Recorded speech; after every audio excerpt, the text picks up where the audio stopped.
up Chilling with the Girls. So we are in season 2. This is episode 10 of season 2. Wow. And tonight as our guest, we have an author, a children's book author. Her name is Teri Lewis. And Teri Lewis is a consulting teacher in the Baltimore County Public Schools and has been an educator for 26 years. And she's always loved reading and sharing that love of reading with her students. And Teri's desire to write children's books was ignited when her own children had very few books with characters that looked like them. Wow. We know what that's like, right? Absolutely. So her desire is for our children to be able to see themselves in the books they read. So Teri resides in Maryland with her husband and 2 children. Welcome, welcome, welcome, Teri. Thank you. So Teri, the title of her book is "You Are My Superstar." I believe that's it, right? Superhero. I'm so sorry. Thank you. You are my superhero. I'm sorry. Okay, so. So Teri, could you tell us how that book came about? Yeah, so first of all, thank you for having me on the show. This is so exciting because this is my first opportunity to really get a chance to talk about the book and share ideas. The idea kind of came from the fact of being a teacher and knowing how just sometimes how draining it could be to be a teacher. You're doing so much all day. The day is busy and you just feel like you're constantly pouring out. And then at the end of the day, you're just like, okay, oh my goodness, I still got to go home and do job number 2. I got to turn around and then be mommy. But then for me, going home and being mommy, even though it was job number 2, it was like the best job of job number, you know what I mean? Like it was better than being the teacher because at that point I'm with my babies. I'm with the ones that I love. And I found that with humor, the way that my kids are just naturally loving, we're a very huggy, touchy family, they would kind of fill my bucket and they would fill for me what I had given out all day. So when I first started thinking about writing, this was the first story that came to mind. And also thinking about right now, after the pandemic, teachers went through kind of a roller coaster. First, it was like, wow, teachers are wonderful. How are they doing this virtual thing? And then it was, teachers don't want to work because they don't want to go back in the building. And then we kind of started getting a bad rap. So the idea of kind of wanting to shed a positive light on what we do every day, and then thinking about my own situation, how I feel like my children would fill my bucket when my bucket was empty, I thought to put that into a book and I wanted to share that. And I feel like I know, not even guessing, I know that my children are not the only ones that fill their parents' bucket. So I wanted to kind of shed light on the fact that teachers work hard and they love their students. They do everything their students need, but then we do have a home life. And when we go home, someone's at home waiting for us to fill us back up. So that's what I did. That's right. Wow. Okay, so when you were talking about COVID, how did that affect your teaching, COVID? Oh my goodness. What was that like? I felt like a brand new teacher again. During the time that we did go down for COVID and we went virtual, I was a staff development teacher, but at the same time, I was still teaching 8th grade ELA, and that's language arts. And so literally it changed everything. I'm old school where you just give me a piece of chalk and a board and I can teach anything. Well, of course, virtually, you can't do that. So now it's trying to reteach your brain and retrain your brain to be able to take everything that you used to do in the classroom that was hands-on and trying to figure out how to make it interactive in the virtual environment. So I literally felt like a brand new teacher all over again. And I kept sharing with the teachers that I was working with at the time, we have to give ourselves grace. We have to be patient because this is new to us too. And then we have to make sure that the students realize we're going to give them grace because it's new to them as well. So there were a lot of changes. It really took a lot of work. You had to change lesson plans. You had to change the way you presented the information. Your expectations of the students had to change because in the very beginning, there were students who couldn't just come to class. They were taking care of siblings. Some of them may have been taking care of sick parents. So if they're taking care of siblings, especially for my middle schoolers, they may have said to me, Miss Lewis, I'm not going to be in class tomorrow because I've got to make sure my little sister's in class and she had a rough day today. So I've got to take care of her. So then I have to think about, okay, is it fair for me to say, oh, well, you've got to get this work and get it done? No, I need to think about what can I do to help that student stay on track. If that means they meet with me at a different time. We had Wednesdays off. So students went to school Monday, Tuesday, Thursday, Friday. So maybe that means on Wednesday, I would say, you know what? Meet me at 10 o'clock. I can catch you up with anything that you missed yesterday. So there was there were growing pains. There were things that we had to change. Your ideas of what school should look like had to change. Your ideas and expectations of your students needed to change because they needed grace too. And there was a lot going on for them. So it was like night and day from what we were used to. But kind of once we got our legs wet a little bit and kind of figured out, okay, this is how we do this. Maybe by like October, November, it was like, okay, we got this. Let's keep it going. But again, I only had one class.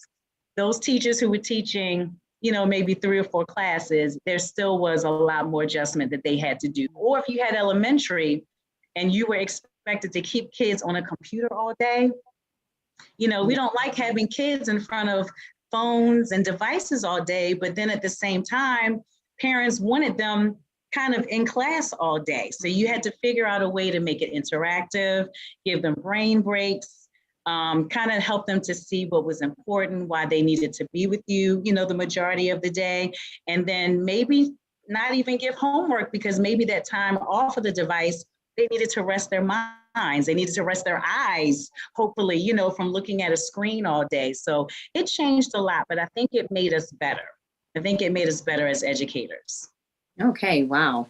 That's excellent. Well, it made you start this book too. It did. It gave me ideas. Yes, COVID helped everyone, well, a lot of people to be entrepreneurs, to step out of their box, to step out of their comfort zones. Exactly. And so we did get your book, and you can get it on Amazon, on your Kindle. I have it on my Kindle now. And I love Kindle. Kindle is pretty cool. I love it too. I do. I read a lot of books. And it's funny because as readers, I didn't think I would like Kindle because I felt like I was old school, like I had to have the book in my hand. Yes. But over time, I got used to it because I was like, okay, this isn't too bad. I like this. Yes, it's not heavy, put it in your purse. Exactly. Go like your purse. Take it with you everywhere. Exactly. Well, help me because I have to have a book in my hand. Oh, see, I think mommy in my hand. Yeah, mommy's the same way. Mommy likes to have the with my highlighter and everything. I went to a library. Highlight everything. Right, yes. And you can, I went to a library and I'm looking for a book. And she takes me to the computer. I said, I have a computer at home. I want a book. Right. This is a library. I want to see the real books. Oh, exactly. Goodness. And I feel like that lends itself to the picture books because I was thinking about, even though the book is on Kindle, for kids, a lot of them probably prefer to have the books in their hands. And sometimes I even think the pictures come to life a little bit more. In a book. It doesn't have maybe the same feeling as a Kindle. I think the Kindle is more for the adults. I think when it comes to even like your teenagers, but when you're first starting out and really teaching those literacy skills and the idea of how you turn pages and, read from left to right, that those kids need to have those books in their hands. So I think all of them serve a purpose. They all serve a purpose. Yeah. Wow. And I love the pictures and the illustrations in your book as well. Thank you. With the, of color. We're out there. Yes. And so, and, just doing good and helping the students and things like that. People need to see the positive side of the part of teaching, being a teacher. Like you said, there was so many negative connotations about teaching in the virtual platform, and the grades and stuff went down and all that kind of stuff. But this book was very I really liked it. I liked it. And it wasn't too much. You could understand it, and it was almost relatable. So I could, kind of understand. I was like, okay, that's pretty. All I was looking for was a cape. I think that's what the teacher was missing. Well, it's one page. She does have one in there when her daughter's thinking about her mom.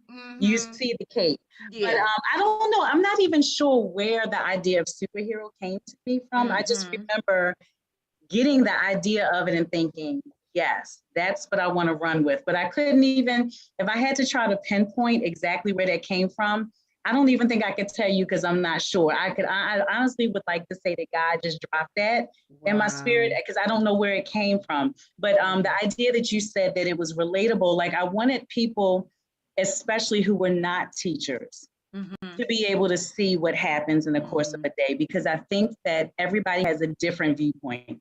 Everybody looks at teaching differently. They think, you just walk in the classroom and the kids are going to sit there and they sit nice and quiet and they sit up and they just look at you and you just talk to them all day and they say, yes, Miss Lewis. And you say what you're supposed to say and they say, yes, Miss Lewis. And no, it doesn't go that way. It's like literally a 3-ring circus every single day. And it's a different 3-ring circus depending on the age group that you work with. So if you work with elementary versus middle versus high, I think it gets, well, I was getting ready to say it gets a little calmer as they get older, but not always. So let me take that back. Maybe let me say a little bit calmer for high school, because I feel like, not saying that high school doesn't have drama, but I feel like at high school, they're at the maturity where they're thinking about, what am I going to do next? Like they see the idea, okay, graduation, I literally can see the end of the tunnel. This is what's going to get me to after graduation. So I need to get focused. I got to figure out what I want to do. Elementary, that is a definitive circus. Like literally, you're juggling.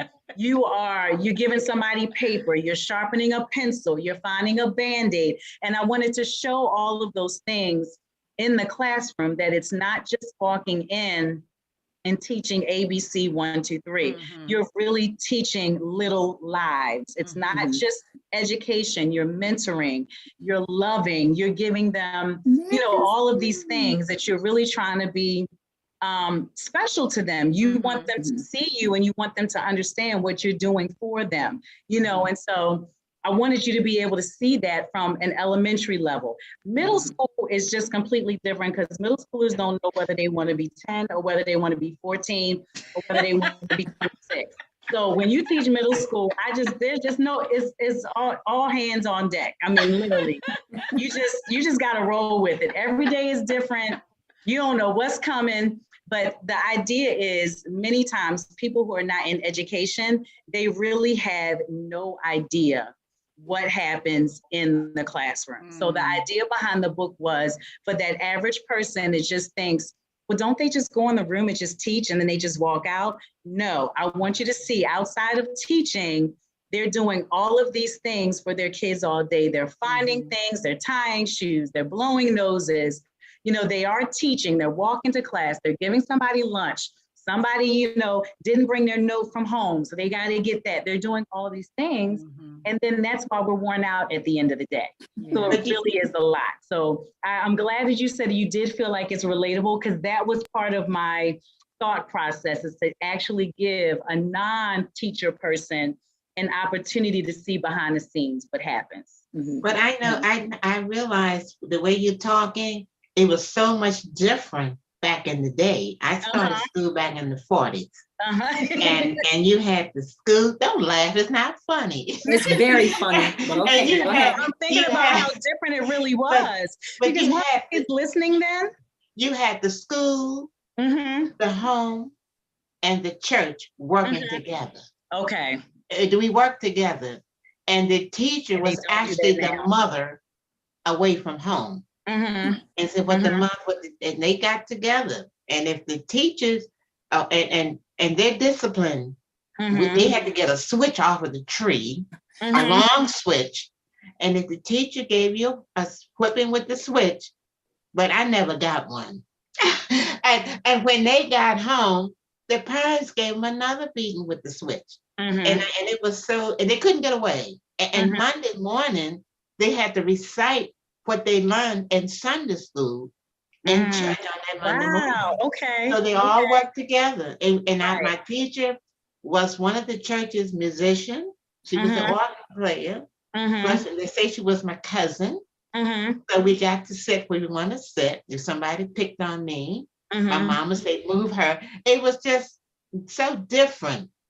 But I will say that sounds like a positive difference, though. You know what I mean? Because I feel like if we had that today, maybe we would not have as many issues as we have with behavior and discipline. Because I feel like now you barely can say anything about church, you know, without somebody saying they're offended or you tried to convert my child. Now, so I do talk about church in my classrooms, but from the standpoint of when I'm building a relationship with the students and I'm getting to know them, when they ask questions, if it comes up, then I share. Because that's my idea of giving you information about me so that you understand where I'm coming from. And it builds that level of trust. It builds that level of relationship. But I kind of wish that we could still have that connection, because I just think about what a different environment it was so much better. If somebody from church was working in the school and was allowed to actually say something about church. I think the children would be it would be night and day. Now, of course, you have people that I'm sure that are not church oriented that might not agree, but I really think that we would have different schools. We would really have more positive environments, less behavior issues. The communication would be different, because if I knew that I was going to see you at church, first of all, if I knew I was going to see you at church, your child wouldn't act up, because they wouldn't want me to tell what they did on Wednesday if they knew I was going to see you on Sunday, or if I was going to see you in prayer meeting on Thursday. They're like, don't tell mommy. Okay, I'm sorry. You know, it would be completely different. But I feel like that's part of the reason why we have the issues we have, because that element of relationship and church and God has been pulled out of the classroom. If we could put that back in, and of course, I mean, you know, being discreet, because I do understand that there are different religions, different people worship different things, but just find a way that we could honor everyone's relationship with God and at least acknowledge it. I think that sometimes that will remind students of how they should behave and how, you know, the classroom should really flow, and it would change the climate of schools. I really you know what? One summer I had to do my schoolwork at like a halfway house for men and for boys who were, you know, misbehaving. And it was a boy around about 16, tall, could not read. Wow. And the social worker asked me if I could help him read from the Bible. How about that? And I didn't expect that at all. So I did something easy, like 23rd Psalm, something easy. And then he wanted to call me grandma. Wow. So he said, grandma. Of course, they stopped it. This is Mrs. Farmer, not grandma. You know, so they tried to, but he wanted to call me grandma. And I had nothing, there was nothing wrong with that. But he couldn't do that. So I have a question going back to the book. Now the book is called, you know, your superhero. Did you feel like the superhero in that book that the book was written about? Like, did you always? Some days you do, and some days you don't. Okay. You don't. You know, some days you're thinking, oh my gosh, am I really doing this? Like, this is not going, you know, like the way I thought. And then there are other days where it's like wonderful and you feel like you're meeting everybody's needs and you're doing everything that you need to do. I really don't think, personally, I ever really feel like a superhero until there's those days that I run into students later. So for example, I recently had a middle school student in 7th grade. He was a good student, but he just wasn't really motivated. And I was hard on him because I saw the potential. The potential. And I was constantly, I want my homework. You got to read that book. You know, just constantly. I talked to him in the hallway, seeing whatever. And he'd always, you know, love your class, Miss Lewis. But I'm like, yeah, but you're not doing what you're supposed to be doing. Wow. So then I'm taking my daughter to high school and I see this kid running to the car. And I'm like, who is that? Trying to put my glasses on, see who it is. It's this young man. And he comes over, he's got his football gear on, he was coming from practice. And I was like, hey, how are you? You know, how are you doing? How's school going? And he's like, Miss Lewis, you wouldn't believe I'm on honor roll and I'm doing this and I'm doing that. And I'm like, man, that is awesome. And I'm just like giving him all of these accolades. He was like, but it was you. He was like, you were the only one that pushed me. You were the only one that had that expectation. And I kept thinking that if Miss Lewis said I can do it, then I can really do it. And those are the days that you feel like a superhero. You're like, okay, oh my goodness. Even if it was just one, oh, I did it. You know what I mean? I did it for somebody. So not every day, but every once in a while, it kind of kicks in. You have those really good days, or you really teach that killer lesson and all the hands are up and you see the light bulbs coming on. Yes! And you're like, yes, I got it. I did it. And then there are the days you teach that lesson and you're like, it's crickets. And you're like, hello? Is anybody out there? Y'all hearing what I'm talking about today? And you're thinking, okay, I got tomorrow, so I've got to, kind of reflect, figure out what I need to change, and hit it again tomorrow. So I think it kind of comes and goes. I think any job is kind of like that. It kind of comes and goes, it's up and down. Now the book that you wrote, is it geared towards what age? Anyways. Mom, I was saying something. I'm sorry. I would say being a superhero, they don't show their powers all the time anyway. That's true. That is true. I didn't think about it like that. When it's needed. You know what I mean? They put on that's their, true. Superhero, whatever. So during the day, it's probably just a regular day, whatever, until they see somebody needs help. And that's when they show their power. See, I need you as much. Yeah, I need you with me when I go to my book vending event. That sounds good. That's good. That goes right along with my story. I need you. We're going to have to work on that. That was you're good. Right, though. I didn't think about it like you're That's right. Good. That power comes out when it's needed. Yep. And there are those days where you're teaching and you see that kid in the back of the room, they have their head down and you're trying to figure out what's going on, and you're like, okay, you know what, y'all can handle the lesson for a couple minutes. Let me check on Susie. And you go back and you mentor, you find out she had a rough day, she hasn't had breakfast, her hair's not done, so she's got a hood on her head. And if you can do something that can get her through that day, I can't tell you how many people I've taken into an office and combed hair, gotten food. I used to keep food in my closet and in my drawers, granola bars, things that, wouldn't go bad easily. And fix the hair a little bit so they feel presentable, give them a little something to eat, maybe let them put their head down for 5 or 10 minutes, take a little cat nap, they're ready for the day. And those are the moments where those superhero powers, like you said, that's when it comes out, when it's needed. So you are right. I'm taking you on the road with me. I'm taking you with me. That was awesome. It was. Absolutely. I loved it. The question I had was, what age group is suited for your book?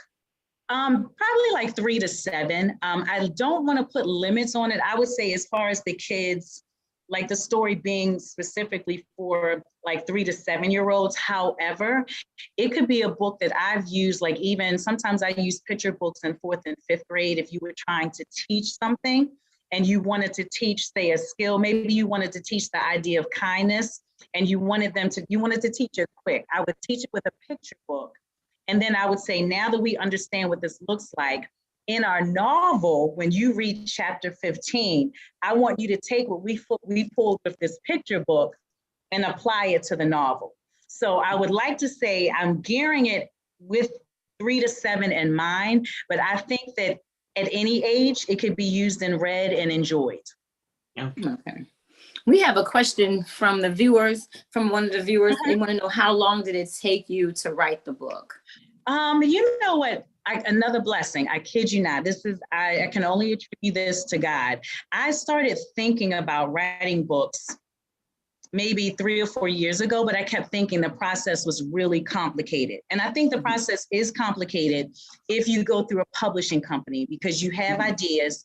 And when you have a publishing company, they can say yes or no. We don't like this. We want to change your title. We don't like your characters. We want you to add this. And then before you get to the end of it, it's not your book anymore. So in thinking of that, it took me a long time to really get started, because I was like, well, what if I come up with something? And, when you do anything creative, it's your baby. And the last thing you want is for somebody to reject it. Then recently I had spoken to different people, seen a couple of things online about self-publishing. And I was like, what is this about? And when I started researching, people were able to self-publish by doing everything themselves. So you don't have someone telling you, no, I don't like your title. No, your character's a little too brown. no, I don't want you having this. And I said, if I can do all of this and have all of the ideas myself, let me just start getting something together. And I literally started putting the idea for this particular book on paper in March. Because it is a children's book, it's not real complicated, and you only have, a couple sentences a page. So I think I was able to write it in one sitting, but then I would put it away, take a day or two, and then come back and revise. Put it away, take a day or two, come back and revise, because you're going to find, like whether it be grammatical errors, whether it's errors in syntax, whether it's present tense, you're going to find all kinds of things. And then maybe you read it and go, wait a minute, I changed points of view and I wasn't supposed to do that. So even though it's a children's book and it's easy to read, it's almost a little bit more complicated because you have more ideas that you have to get across with fewer words. So I got that together in March.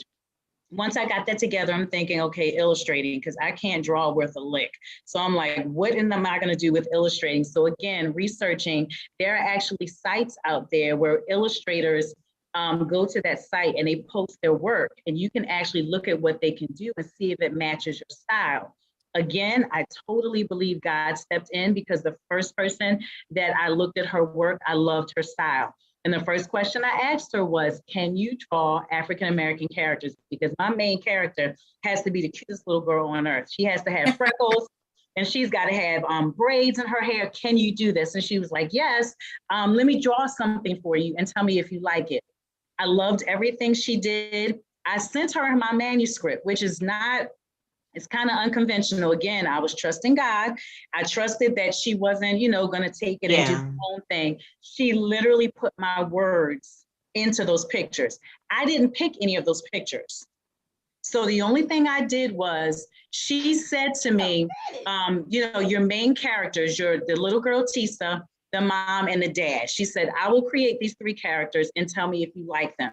I liked them. Then when it came to the other students, she said, well, what do you want the other students to look like? I said, all nationalities, all races. I said, just a variety. And that was it. She took it and ran with it. And I kid you not, the first picture she sent me, I literally cried, because I felt like, with all the ideas that were in my head, but I'm not creative in that way, she took my thoughts and put them into pictures. She literally did. So all I did was send her text. I approved what Tisa was supposed to look like. I approved what mom looked like, and I approved what dad looked like. She took the rest of it and created it. Wow. I did all of that and I was done. We were probably finished. So she started working on the illustrations in May, the beginning of May. She was done, and she was a formatter as well. So she was able to put my words on the pages and actually format the book for me, so that by, I think it was about June 10th, I was then ready to take it to a printing service. So that's why I said that doesn't happen that way that often. And that's the reason why I really believe that it was God that blessed it, because it was literally March to June. And if you had asked me in September if I was going to have a book at this time, I would have been like, no, I don't have time, because I'm working on my Administrator 1 certificate. So I was taking classes. I was in a new position at work, trying to get things situated with my son, in college. My daughters just started high school, like just being a wife, like all of these things. I'm like, there's no way I'm going to have time to write a book. And I really think that God was just like, I keep telling you, if you just start it, I'm going to give it to you. And I feel like he really did. He gave me all of it. He just gave it to me. So from March, long story short, from March to June, it was on Amazon by June 15th. And how many pages? How many pages? It is 31 pages. Wow. On shorter page. So it was 1 page of color. They just put like a color page in there, but it's just roughly 32 pages. When Natalie came, Natalie is on. Natalie Bailey is on. Natalie. And she said, did you see what she said? She said she read it to her 2-year-old granddaughter. Oh, yeah, she loved it. And she said it kept her attention. The teachers have really come up and supported. When I shared with them that I was writing a book, they were like, oh, we got you. As soon as that book comes out, you let us know. And when I kid you not, my teacher friends have stepped up. And what has been so wonderful, that it has not been a color barrier thing. You know what I mean? Like, even though In my mind, my gear was towards my Black audience or my brown children of color, whatever you want to call it, whatever, that was my intent. But because of just people just loving books, loving literature, I think because all children can see themselves in the book, I've had people of all colors support it. And that's what I really wanted. I mean, I really specifically want children of color to see themselves, but then at the same time, I want any child that looks in the book to be able to see themselves. Yeah. So not only did she say she read it to her grandbaby 2 years old, it kept her interest. Wow, that's awesome. 2 years old. You know what I'm saying? But you know what? I think a lot of that is the pictures too. And that's why I was thinking about what Melanie said, that the pictures really do mean a lot. So when it comes to the picture, making a picture book, really have to focus on illustrations. Like the story is important, but if you think about it for the 2-year-old, she can't read the words yet. Exactly. So she has to be able to hear the words, but then look at the pictures and they have to go along. And that's the reason why I said I love my illustrator. She actually is from the Ukraine. She's not even here. We correspond over email. And that's how we send things back and forth. And I told her, I said, okay, you got me for life, because I do have other books that I want to do. And I want to stick with her because of the way that she can put my vision into pictures. She just literally, I just really feel like it's just the biggest blessing that the way that she was able to do that. So I told her she will be doing the rest of my books, however many, that I decide to do. We will definitely continue the relationship. So, I mean, I love hearing that kids love the book. That means a lot. You know what? Excellent. I have another teacher friend of mine that's watching named Lynn Fitton. Do you know Lynn Fitton? Well, she's one of my friends. Yeah, so she said she's awesome. Watching. Yeah, she's awesome. Yes. So one thing is I want to ask, how do you get, not you per se, but how do you get a child motivated to read or interested in reading? I think it starts early. So like Natalie was starting with her 2-year-old, I think literally it starts when they are, even just as babies. I read to my stomach when I was pregnant. Like, yes. They really, I mean, who knows if they're really listening and, all of that. But I just believe that you got to start somewhere. And I feel like you have to make your home print rich. And what I mean by that, there are books everywhere. So when people would start, like we talked about, with baby showers, start off with books even then. And literally from the time they are born, you're reading to them. When they're big enough to sit in your lap, then you have them looking at the book with you, talk about the books, what are the pictures saying? And as they get older, you give them a little bit more. Now you're using your finger to go along with the words as you're reading. They're hearing it. They're seeing the words, and then you're talking, well, what do you think about this character? Well, how does this character compare to you? And you're starting the conversation. When they start to pick books on their own, don't pick the books for them. Let them read what interests them. My son loved dinosaurs. Oh my goodness. I think he thought he was a dinosaur. He would probably choke me if he knew I was telling this story. But he would put a blanket and tuck it in the back of his pants so he would have like the dinosaur tail. And everywhere we went, he was a dinosaur.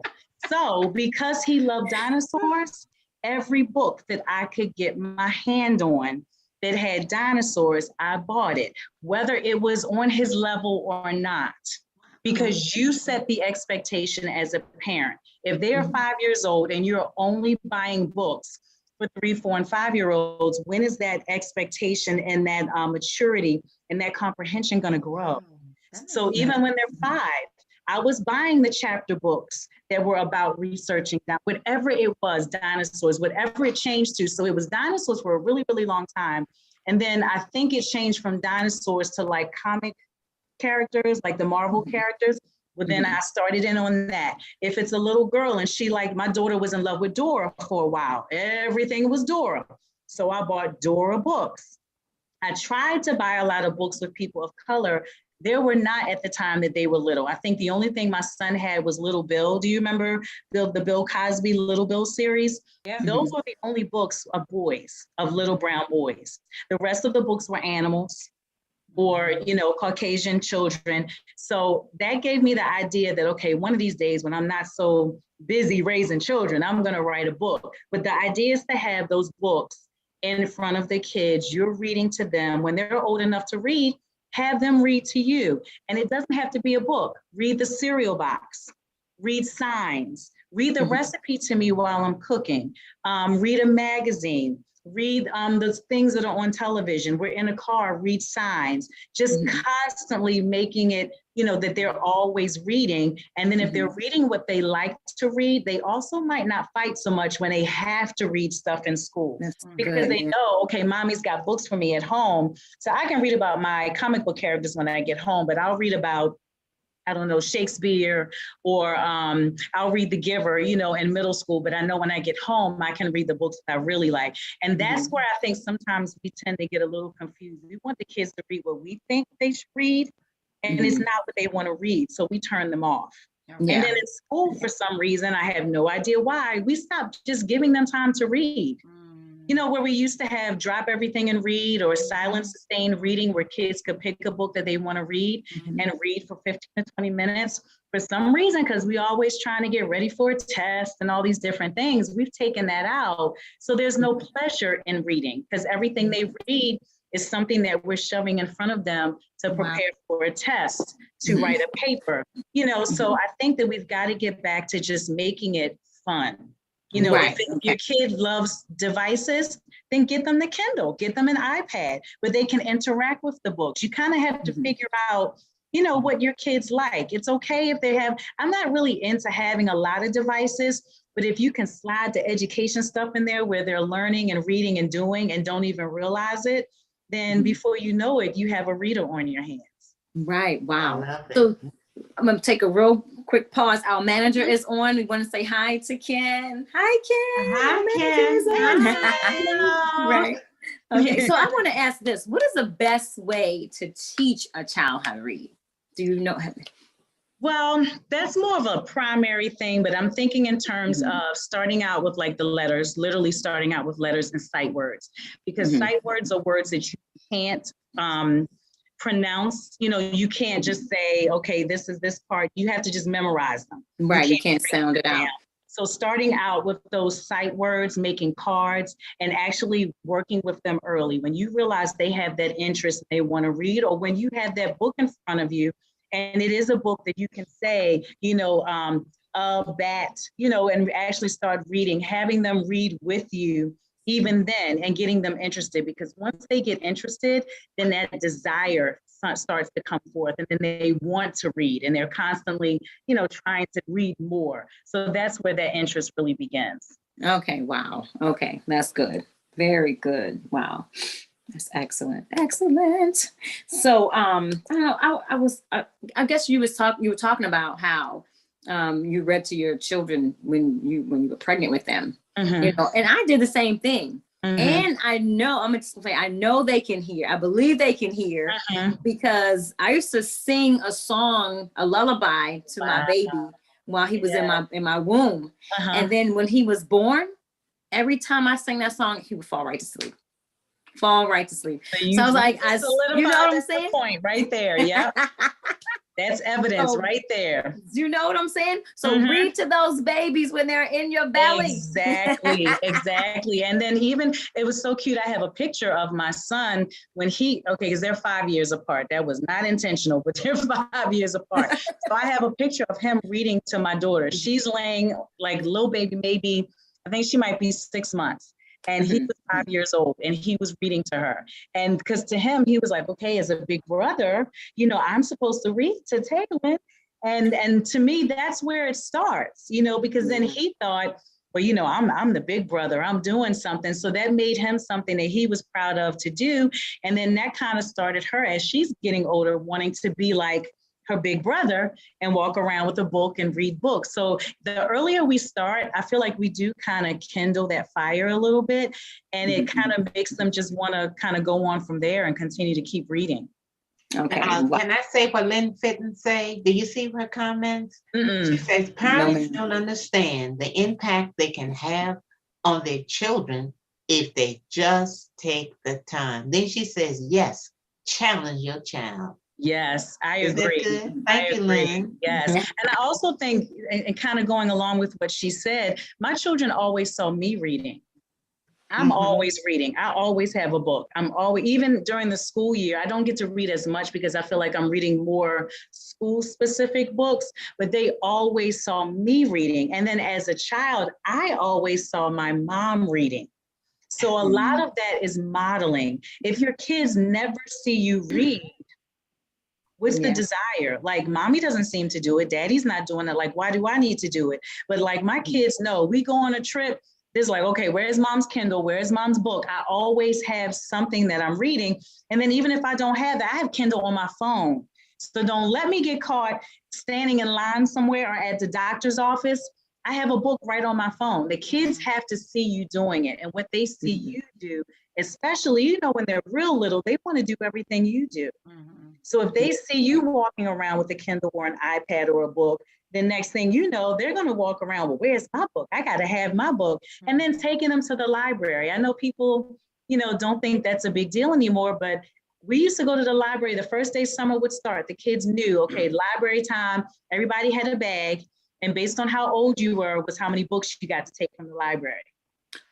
And then we would go back every 2 weeks. And that was like our summer routine. So starting things like that as well, I think really, and again, make sure that it's books that they want to read, not what you want them to read. And especially in middle school, you know, I know we want them to read things that we might think, well, I read, you know, I don't know, Nancy Drew. So I want them to read Nancy Drew. Oh yeah, I love Nancy Drew. I love and Nancy Hardy Drew. Boys.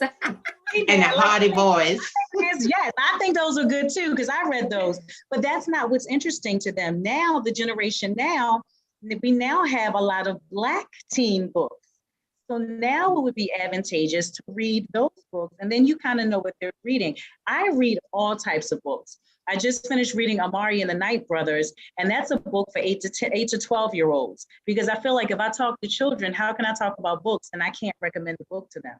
That's good. So I read everything, all age groups, all levels, so that I can talk to anybody about a book, because I've read everything on the different levels. Because I have little cousins that are younger, and I'll say, well, hey, did you read the latest book by such and such? What? I got to get that.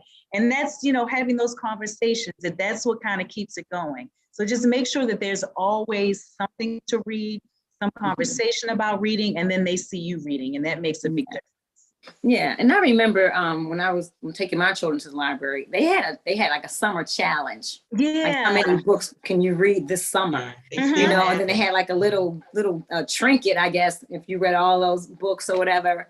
Yeah, so that kind of interests my daughter. So she got. You got to figure out what works. You know, maybe even if it's a you know, special bookmark, or, you know, promising, hey, you know, you read a certain number of books, then we could do this. One of the things I did with my daughter as well is if a movie was coming out, we couldn't see the movie until we read the book. So when it came to the BFG, I think it was the Big Friendly Giant. What was the other book? It was another book that came out. I cannot think of the name of it off the top of my head, but any book that was like a teen or children's book, if it was going to come out in the movie, before we could see the movie, we had to read the book. And in that way we could compare, because we know that the books are never exactly the same as the movie. That's another way that you might be able to pull kids in too. If you know that there's a movie coming up, Matilda, you know, like when Matilda came out, or when the Harry Potter movies came out, in order to see the movie, we got to read the book, you know, and that could pull them in as well. Wow. Yeah, that's so cool. That is so cool. Yeah. So I guess one question, you were saying how busy you were, you know, with school, with your children, with the church. So how do you balance all of that? How do you? Sometimes I don't feel like I do. Sometimes I don't. I feel like it's just, sometimes it seems kind of lopsided, but I think, you kind of have to use a calendar. I do live by a calendar, and you kind of have to put things in their place. And I tried to get in the habit early on of, once I left work, I tried to do grading and things at school, so that when I came home, once I stepped in the door, I'm now mom and it's family time. When the kids go to sleep, if there's homework that I need to do, if I was taking a class, if I needed to grade papers, then once the kids were asleep, sometimes my husband was doing work, he might have been reading his word, doing some studying. then I could do a little bit of work then. Then if he wasn't, then that was his time. So you kind of have to figure out, and then somewhere in there, I would try to find me time. That's probably the hardest.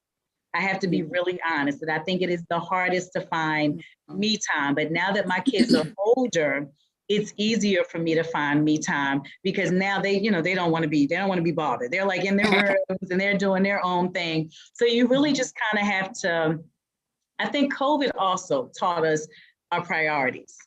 Okay. And what is more important. And I always think about it like this. When it comes to work, if something happens to me, they're going to say, oh, Teri was a good teacher. But anyway, who's going in that classroom? Like they're over it. They're putting somebody else in. With your family, it's not that easy. If something happens in your family, that's a bigger loss. That's somebody precious gone. So I learned early, the family comes first. You've got to figure out how to make that time. And especially when the kids are young, because they do not and cannot raise themselves. We want kids to have different values. We want them to have learned lessons, but then we're trying to figure out if you don't put that time in, how do you think they're going to learn those things? So you really have to you do have to figure out on your own how to make that balance. Leave work at work or, put certain time towards work, have family time. I think my kids and I have the best conversations in the car. They always rode to school with me, whether it was me picking them up or dropping them off. So a lot of times those good conversations at family time in the car. Then home, it was dinner time. So then while they're doing homework, it was me and my husband talking as I'm making dinner and things like that. So you just kind of you got to put things in their place because otherwise you'll look up and you'll be drained and you can't fill anyone's bucket if your bucket is empty. So you've got to figure out, how to make time for everything and what works best for you. Right. So have you ever had a moment like when you were into your book and your children wanted something, but you were so into your book, you couldn't put it down? So there it was were times, but but you know what, they knew, because if I was reading, I have a reading chair in my room. If I'm in that chair, don't bother me. Oh, really? Oh, yes. I have a reading chair in my room by the bed. And it's like, that's the chair that I go to when I want to read. And like, I really, really want to be by myself. If I'm down here reading, I'm down here and I say down here, like in the den and, the TV's on and my husband's there and the kids are moving around and hey, you can stop because I'll stop and put it down. But if I'm reading something and I really know I don't want to be bothered, then I go and I hide up in my room somewhere or maybe lock myself in the bathroom. Okay. We have a comment from one of our audience, Danetta Boone. She says, my grandmother made me read. I thought she was being mean. But there came a time in my life I was so glad she did. That was a blessing. And I think that is a blessing. Yeah. She said, you have to be careful with movies and books. You can learn to compare, but sometimes it takes away the enjoyment. I do agree with that. And the sad part is, though, sometimes you don't know that it takes away until you watch the movie. But I agree. There are some books that I've read them and then they said later that the movie was coming out. And I was like, I don't know if I want to watch that because it might take away from, the feelings that I have about the book. But she's right. I do think it makes a difference. You do have to be careful. And I do think her first comment about her grandmother making her read, I think that there are a lot of kids that felt that way. You just have to be careful, like she said, because if reading feels like a punishment, then kids are going to not want to read when they have an opportunity to read because they're going to look at it as, okay, well, I did something wrong. Mom sends me to my room to read as a punishment. So that means that I'm not really enjoying it. You don't want it to be like that. So if you start out early on, having I call it, the warm and fuzzies with reading. You having kids, okay, let's put on our pajamas, let's grab our stuffed animals and let's read together, or let's read with a flashlight if we're reading a story about camping, or, make it to the point where they really enjoy the book. Or I like to read with voices. You hear that monotone voice reading the book and you're like, what in the world? So for me, when I read to kids, I'm like, and mommy said, what did I say? And, you're doing all the voices. It gets them excited and into it. Yes. So you just have to make sure that you're putting those little things in there so that it doesn't seem like a punishment, because it can go either way. It could be where kids realize later, now I see why she did this, or I don't want to read because every time I did something, somebody sent me somewhere to read. So it's kind of a fine line that you have to balance. Yeah. And then I heard somebody say, even reading comic books. And they have good stories in comic book form. Now, our kids used to read recipes. We take them to the grocery store. Each girls had their market list, and they would read labels and things. Divide them in the store to be all over the store, getting groceries and reading stuff. And they make it a fun. And I love for it to rain or snow so they can come in the house. So I can read to them. We had the family room. I just love this. That sounds like fun, actually. Everybody cuddling up in front of the fireplace, or, having kids at your feet as you're reading with a hot cup of chocolate or something like that. But definitely, they did a resurgence of that comic book style. They've taken books now and they've written what is called graphic novels. So for the kids who are reading a novel and they're kind of like, every once in a while you have a kid say, where are the pictures? Like, I want to see some pictures. So they've taken some of the traditional novels and they've turned them into graphic novels that look like comic books. Same text, maybe not as many words. So they kind of condense it a little bit, but you're tapping into a different kid with the graphic novel. So we've grabbed a whole new generation with graphic novels just because they look like comic books. And believe it or not, they're still really good. So whatever works to get our kids reading is we just try it. We got to try it and see what happens. Yes, absolutely. And then also, excuse me. No, go ahead. Also, and I try to encourage even the young people I work with, wherever you go, take a book. Even my grown son and my twins, I said, where's your book? And it makes time go so fast. And the doctor's office and the bank lines, before you know it, you're at the front of the line. But you get lost in your books. Wherever you go, you always take a book. That's right. Yes. That's right. Yeah. She always has a bag of books with her. I love that idea. Yes. I love that idea. Absolutely. That's a nice idea. And she always. Fitting. Do you see what Lynn Fitton said? What's she saying? And she says that would be a great time to compare and contrast the book versus the movie. Yes. And Lady Boone says also another choice for group reading, family night. That would be, so that's Lynn and then Boone is Lady.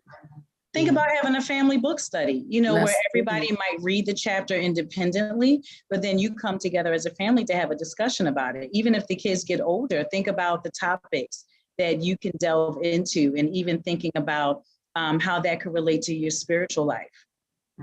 Things that you read and as the kids get older, getting into some of those topics that sometimes are a little hard to just start a conversation about, you can kind of start the conversation centered around a book. And then kind of from there, kind of let it organically move into how does this fit in our lives? How does it fit you? How do you think we should do this? I mean, it's a lot that you can do around books and literature and family. It's a lot. Yeah. And what about you have the heart of a teacher? You absolutely. I mean, because all of this passion is coming out, and all these different ideas. That's from somebody that has a passion and a love to teach, the love for people to learn. You know what I mean? And, I do. I can feel it. I can see it. I can hear it. It's all through you. Yes, thank you. That's why I said that wasn't even what I wanted to do, right? Really? That wasn't even my goal. I didn't even go to school for teaching. And the Lord was like, okay, keep thinking you're going to do something else. I had friends. My closest friends went to school to be teachers. We were at Lincoln University together, and they literally went to school for education. I was like, there is no way. And I graduated, and I was at home with my mom, and she's like, well, what are you going to do with this communications degree? And I was like, I don't know yet. I haven't figured that out. She was like, okay, I'm going to figure something out for you. And she went and enrolled me at Coppin State College. At the time, it was called Coppin State, and now it's Coppin University. And I was like, what is this for? And she was like, well, while you're thinking about it, why don't you get your master's in teaching? And then if you still decide you want to do something else, that's fine. But at least you have this. And lo and behold, 26 years later, here I am. Wow. That's why I said that we need to clone you. I can see it. You know, I can see that students need this. You know what I'm saying? I can just see it. Wow. They would sometimes tell me to calm down because when I would teach novels, because that was my favorite thing, we would do 4 novels a year and it would be 1 per quarter. And I would really, to me, if I come to you and I want you to read a book and I'm like, okay, we're going to read this book. You know, like, are you really going to want to read it? So I would like work them up to, and I'm like, okay, next week, I'm going to introduce this book to y'all and we're going to read this. And they would be like, okay, well, you come on, because you keep talking. And I would literally like just keep building. And I would just, every day I would come in and some of my kids literally would finish the book in the first week. We got like a whole rest of the quarter. They would finish it because they would get into it. And I would talk about it so much that they would want to know what I was talking about. And that really is like my favorite thing. If I could just teach novels and not even worry about like the testing, just teach novels and writing and just do that, I would love it. I really would. Because I love reading. I do. That is so cool. That is so cool. I was just thinking like how hard it would be to teach like a 6 or 7-year-old how to read virtually.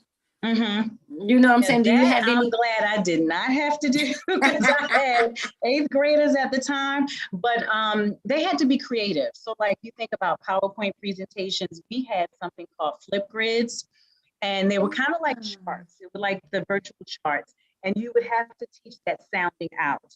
So you can imagine we had to get really creative. So everything that you would do, maybe on the chalkboard with cards, you had to put all of that on slides and be able to present that. There had to be a lot of interaction back and forth, you saying something, them repeating. A lot of parental support was needed. And I think that's where we ran into a little bit of a hiccup during virtual learning because you had parents who really had to work. You had parents that were sick. You had parents that maybe did not see the value in giving that support. And that's where some of our students suffered, I think, during virtual learning, because even though teachers were teaching, you still kind of had to have that partnership where the parents were making sure things were getting done, you know, on their end. If you were presenting it on the one end, you needed the parent to make sure that they were doing their side, and that all didn't always happen. So it was difficult, but I think that through it, you had students that flourished, and you may have had some that, you know, kind of took a step backwards a little bit, but hopefully we're catching everyone up and doing the best that we can. Yeah, but another comment. This is a good friend of mine. She was in my church. Ebony Harris is a publisher and a writer. Her son, I think he wrote his first book when he was like 6 or 7. Wow. Now he's 15 and he's written several books now. Yes. And she's a writer as well. And we work with her in Sunday school. So she's a publisher and she's on. Yes. I'm telling you, you can do it, Tawanda. See there? You have 3 people in your corner right there. And Ebony said her son reads novels. Keep you going. Teri. I'm sorry. Ebony said her son reads novels as well. Oh, he writes them. He writes them. Yes, I wonder what kind of books does he like to read? I'm not like, what sure. is his topic? Because I'm sure he probably has a favorite. Like there's probably something that has grabbed his attention. And then once it grabs their attention, like they just want anything they can get their hands on, you know, that's related to that topic. And that's when you know you've really met that kid. When you get them to the point where he's reading novels at 6 and 7. Oh, wow. And even if he's a teenager now. No, he's like 15, 16. Definitely at 15, because you think about 15, they want to be on TikTok. Trust me, I got one of those. So, you know, if they want to read instead of being on TikTok, she did something good. She did something good. Kudos. And she homeschools him. She's even better. That is even better. I think, and that might be why he's such a strong reader, because if you think about it as a homeschool teacher, she could curtail some of her curriculum around his interests. And so that, again, when you get kids into something that they're interested in, they'll stick with it. Right. Yeah. Yes, absolutely. This was so great. Thank you so much for having me. This was wonderful. Yes, and I will be in touch. Please do.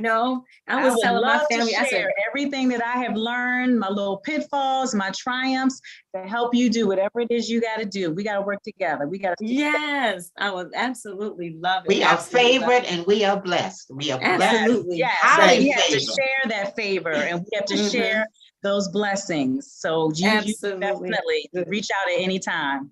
Yes, thank you so much. Book. Tell them to get their book, Tawanda. Yes, that's right. Yes. Get your book. That is right. And it's on Amazon. Is it on any other? On Amazon. Yes, it is on Amazon. I am working to get it in Barnes and Noble because I'm working on getting hardcovers done. It's a little bit harder to do a hardcover than a paperback, but I'm working on it. So I'm pretty sure it will be in Barnes and Noble soon, but Amazon definitely right now, and it can be Kindle or paperback. So you can get yes, absolutely. So if you Amazon Prime, you can get it in 2 days. Right? And if you have Kindle, you can get it instantly. Yes, exactly. Superhero is the name of the book. Exactly. So it is 7:00, and we're gonna have to go. Let's see it. She can show it. She can show it. There you go. It's backed up. There you go. I think it's there back. You go. I think it looks backwards because the camera. It's good. It's not backwards. It's okay. All my superheroes. There you go. So thank you so much for having me. Thank you for being on our show. Absolutely. So we're going to have to go. It's 7:01. So we're going to close right now. But thank you guys for watching. Thank you. And thank Miss Teri Lewis. She's the author of that book, you guys. So make sure it says Teri Lewis. Okay. You are my superhero. You guys have a blessed day and have a blessed evening. Be blessed. Okay. We love you.